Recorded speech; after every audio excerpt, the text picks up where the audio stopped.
Hello everyone, and welcome back to the April Design Challenge. This episode is going to be a little bit different than the ones we had in the past.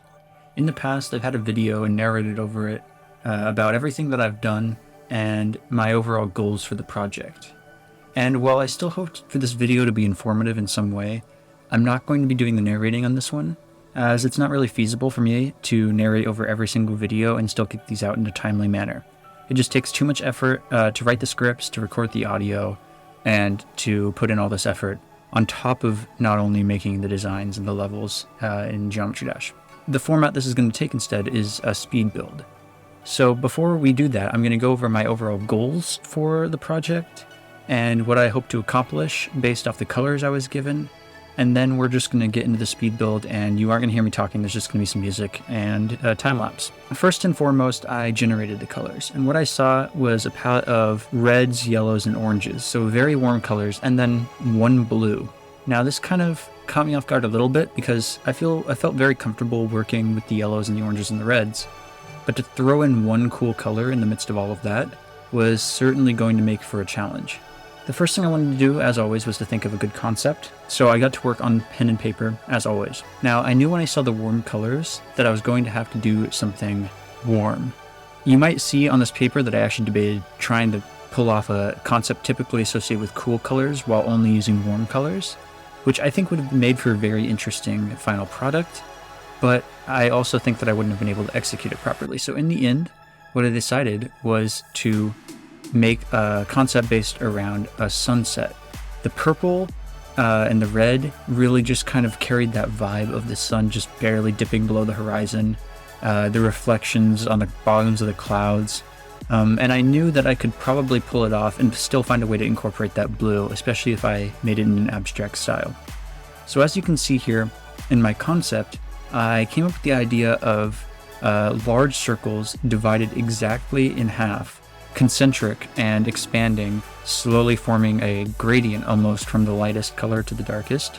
I also had the idea of introducing abstract elements in this same half circle shape. As you can see, these half circles here forming abstract patterns.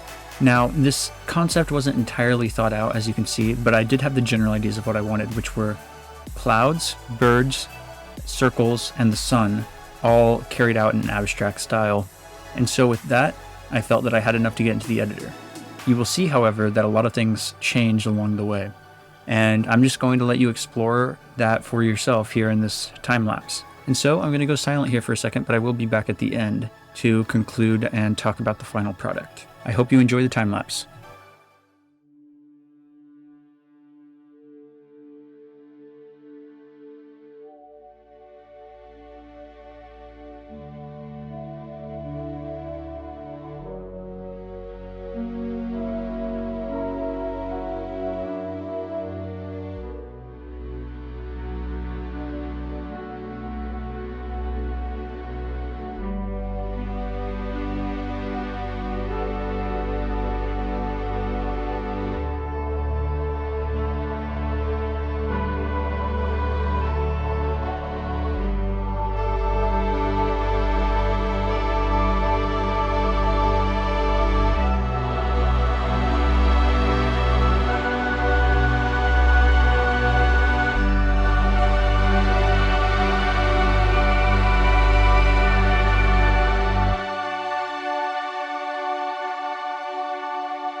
In the end, I believe this project turned out a lot better than I expected it would.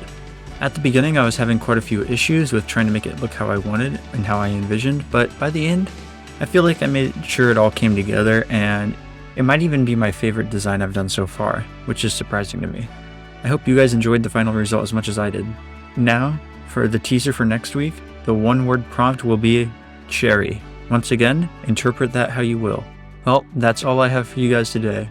I hope you come around next week when I release part 5 in this series, and until then, I will see you guys later. Bye.